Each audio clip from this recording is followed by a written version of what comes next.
انه من اهم ادوات الرأسمالية السماح بالمنافسة، واي حد يعطل المنافسة، اي حد يمارس ممارسات احتكارية لازم يتعاقب ويتوقف فورا. الاحتكار في حد ذاته مش جريمة. الاحتكار احيانا بيكون مشروع، واحيانا بيكون مطلوب، واحيانا بيكون ضروري. انما اللي جريمة هي الممارسات الاحتكارية. وتعالوا نشرح ليه وايه الفرق بينهم. الاحتكار ساعات بيحصل بالصدفة. يعني شركة مثلا اخترعت حاجة جديدة او وسيلة اتصالات جديدة اسمها الموبايل، فنزلت عملت شبكة موبايل، فما فيش شركة موبايل في الدولة ديت غير الشركة دي، فهي محتكرة الخدمة. لكن هل ده ممنوع؟ هل ده حاجة غلط؟ هي اللي بتعمل حاجة غلط؟ ما بتعملش حاجة غلط، هي مش ذنبها ان هي اول شركة تعمل ده.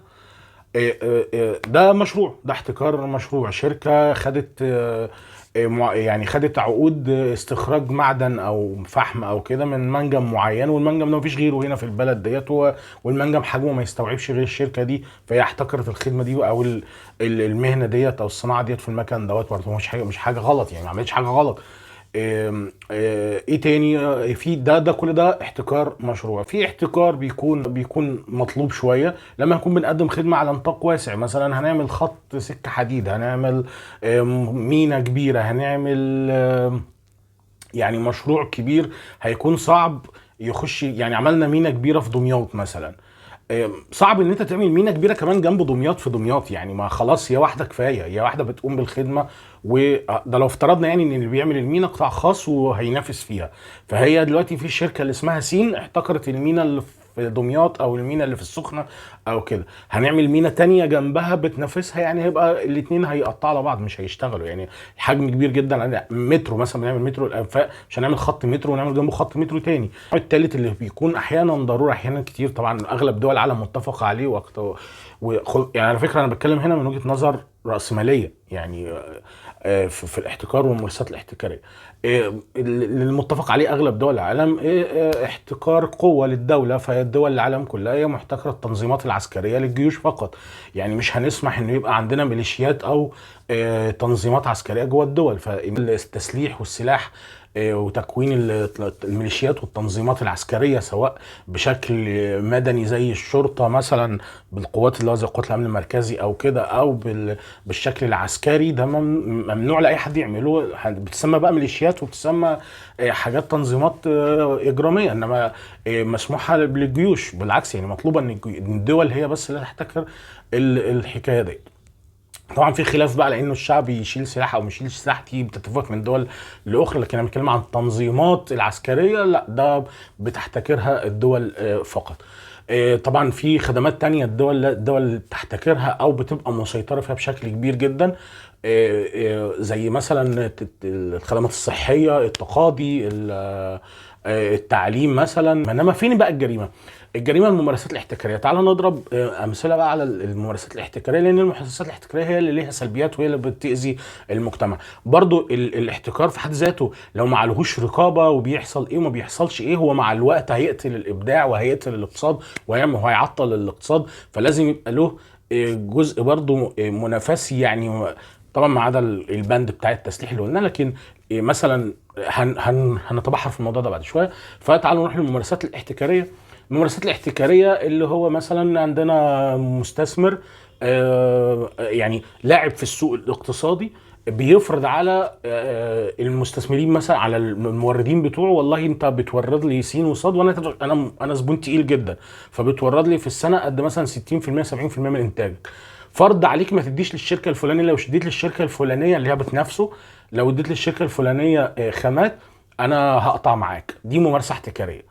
المفروض لو في رقابه للدوله وشمت حاجه شبه كده، يعني المفروض تعمل لها ستوب او يبقى في عقوبات عليها.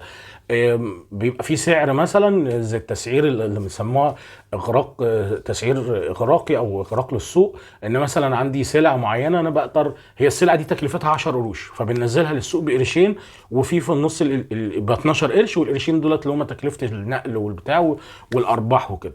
بتيجي شركه ما تيجي تقول لك ايه، والله انا هبيعها ب 9 قروش. بتسألوش ازاي تكلفها 10؟ هو بيقتل المنافسين. هو في منافسين نفسهم هيبقى قصير، مش هيقدر يبيع بال 10 قروش ولا ب9 قروش زي دوت بسعر التكلفه او باقل منها. فمش هيستمر في المنافسه كتير، شهر اتنين تلاته الالتزامات اللي عليها تخليه يعطل ويخرج بره السوق. دي برضو منافسه احتكاريه، والمفروض ان الدول رقابه الدوله بتعطل دوت. لانه ارجع اقول انه من اهم ادوات الراسماليه السماح بالمنافسه، واي حد يعطل المنافسه، اي حد يمارس ممارسات احتكاريه لازم يتعاقب ويتوقف فورا. ارجع اقول الاحتكار مش هو المشكله، المشكله في الممارسات الاحتكاريه.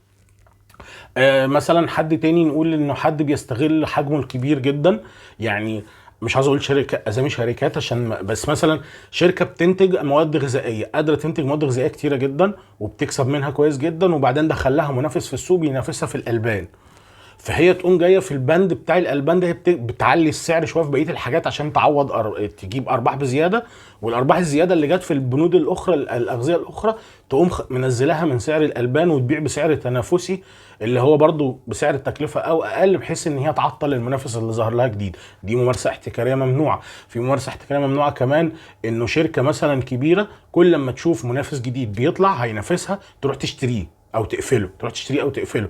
لو الموضوع ده اتعمل مره اتنين ماشي، يعني شايفاه منتج جديد او شركه كويسه وبتاع، ممكن ناخدها ندخلها ندمجها فينا نستفيد منها، انما بشتريه عشان اقفله والموضوع يتكرر اكتر من مره، لا دي ممارسه احتكاريه غلط، مش في صالح السوق، مش في صالح اي حد. طبعا مع الوقت ده المنافس ده بيبقى محتكر احتكار سلبي بقى، يعني ده يعني هيلعب بقى بالمنتج براحته، بجودة المنتج، بسعر المنتج، بتوزيع المنتج زي ما هو عاوز. كمان ممارسة احتكارية، الاغراق بالقواضي والبلاغات والشكاوي وكده، وشركه كبيره، شركه عندها موظفين وشؤون قانونيه وكده، يمسكوا شركه ما بتنافسها اصغر منها مش قدها او كده، ويغرقوها بلاغات بلاغات بلاغات بلاغات كل حاجه، يقعدوا لها كده على الواحد بلاغات بعضها حقيقي واغلبها مش حقيقي، المهم يلبخوهم طول الوقت في بلاغات وكده.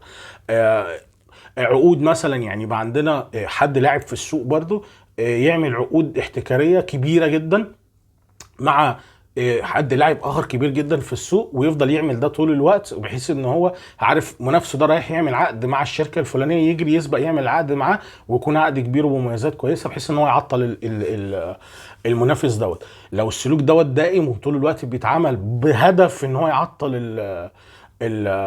المنافس وبارقام مش مربحه، يعني بيبقى بالهدف بس ان هو ياخد منه زبون وخلاص، فدوت يبقى ممارسات احتكاريه مش مقبوله.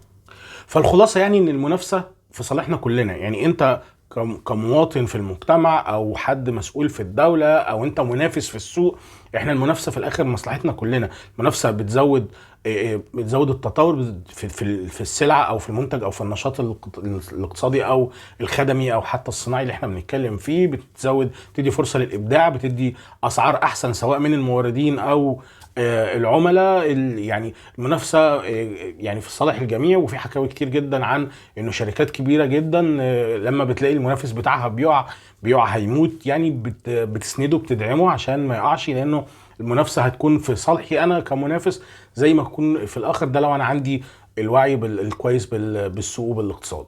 شكرا.